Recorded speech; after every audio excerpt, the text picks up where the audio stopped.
खुद को समझें। एरिक फ्रॉम कहते हैं, हमारे लिए सबसे जरूरी काम है खुद को किसी काबिल बनाना, खुद को डिजाइन करना, ये तय करना कि हम खुद को किस तरह से बदल सकते हैं। और हमारा एफर्ट जब किसी प्रोडक्ट के रूप में बाहर निकलता है तो वो हमारी अपनी पर्सनैलिटी बन जाती है। जब आप कार चला रहे हों तो आपको कुछ ब्लाइंड स्पॉट्स की तरफ ध्यान देना बहुत जरूरी होता है। कुछ ऐसे एरियाज की तरफ ध्यान देना जरूरी होता है जो अक्सर साइड मिरर से देखने पर भी ठीक से समझ में नहीं आते हैं। और ये बात आपकी पर्सनैलिटी पर भी बिल्कुल इसी तरह से अप्लाई होती है।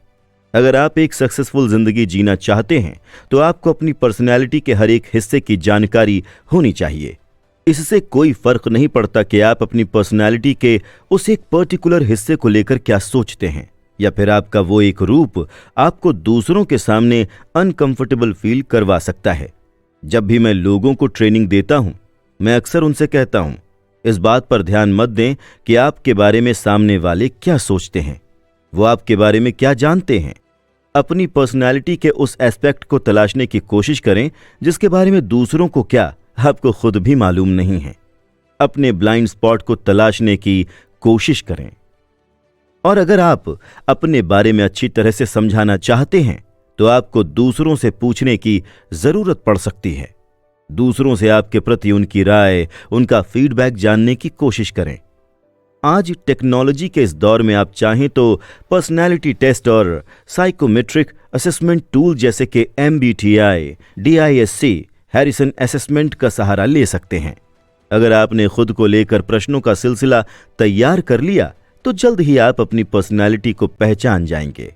आपके पास अपनी ही पर्सनैलिटी से जुड़े जवाब मौजूद होंगे। जब आप एक बार खुद को अच्छी तरह से समझने लगेंगे, अपनी पर्सनैलिटी को अच्छी तरह से जानने लगेंगे, तब आप अपनी कमजोरी और अपनी ताकत को भी अच्छी तरह से समझ पाएंगे। हमें इस बात का खास ख्याल रखना चाहिए कि हम में से हर कोई एक नेचुरल और एक खास तरह की स्ट्रेंथ के साथ इस दुनिया में आता है, जिसके सहारे हम काम करते हैं, बातचीत करते हैं और दूसरों के साथ रिश्ते बनाते हैं। अपनी पर्सनैलिटी के सबसे अहम हिस्से पर काम करने की कोशिश करें। अपनी कमजोरियों को समझकर उसे दूर करने की कोशिश करें। अगर आप अपना कॉन्फिडेंस, अपना आत्मविश्वास बढ़ाना चाहते हैं तो आत्मविश्वास और घमंड के बीच के अंतर को समझने की कोशिश करें। जब आपको यह मालूम हो कि आपकी पर्सनैलिटी का सबसे कमजोर हिस्सा कौन सा है, तब बात काफी हद तक आसान हो जाती है। लेकिन फिर भी पर्सनैलिटी के इस कमजोर हिस्से को मजबूत बनाना बहुत कठिन होता है। अक्सर हम ये देखते हैं कि हम कई बार जरूरत से ज्यादा भावुक और संवेदनशील हो जाते हैं, और इस तरह की पर्सनैलिटी, इस तरह का व्यवहार कभी भी मजबूत नहीं माना जाता। इन सभी से बाहर निकलने का सबसे बड़ा रहस्य है अपनी कमजोरी को समझकर उस पर काम करना।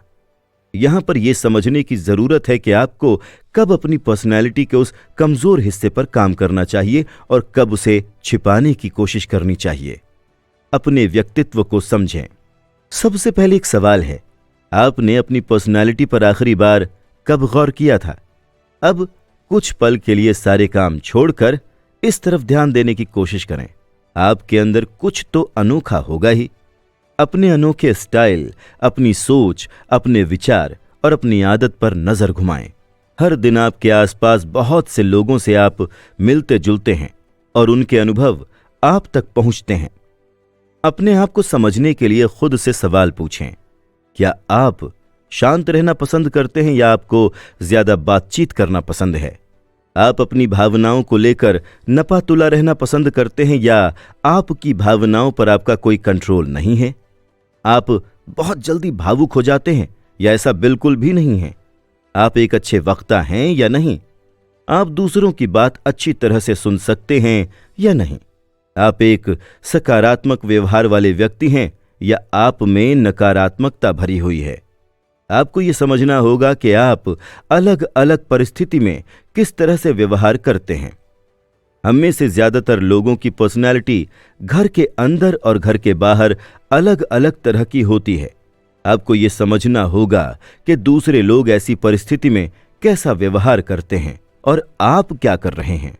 और जब आप अपनी पर्सनैलिटी के हर एक एस्पेक्ट को अच्छी तरह से समझने की और जानने की कोशिश करते हैं, तब इसमें आप दूसरों के विचार, उनकी सोच और उनकी सलाह को भी शामिल कर सकते हैं। आप उनके नजरिए से भी खुद को समझने की कोशिश कर सकते हैं। जैसे कि ये देखें कि अपने बॉस के सामने आप कैसा व्यवहार करते हैं, ट्रैफिक के दौरान आप किस तरह का व्यवहार करते हैं, डिफिकल्ट मीटिंग्स को आप किस तरह से लीड करते हैं, अगर कोई बुरी खबर आपको मिले तो आप कैसे एक्ट करते हैं, आप पब्लिक में या बहुत से लोगों की भीड़ में कैसे बातचीत करते हैं। अब इन परिस्थितियों में अपने व्यवहार की और दूसरे के व्यवहार की तुलना करके देखें और जो आपके बहुत करीब है उनसे भी खुद को समझने की कोशिश करें। लेकिन सबसे बड़ा मुद्दा यह है कि आप खुद को कितनी अच्छी तरह से समझते हैं। इसके लिए सबसे पहले खुद को जानने और समझने की कोशिश करना बेहद जरूरी है। तभी हम अपनी पर्सनैलिटी को बदल सकते हैं।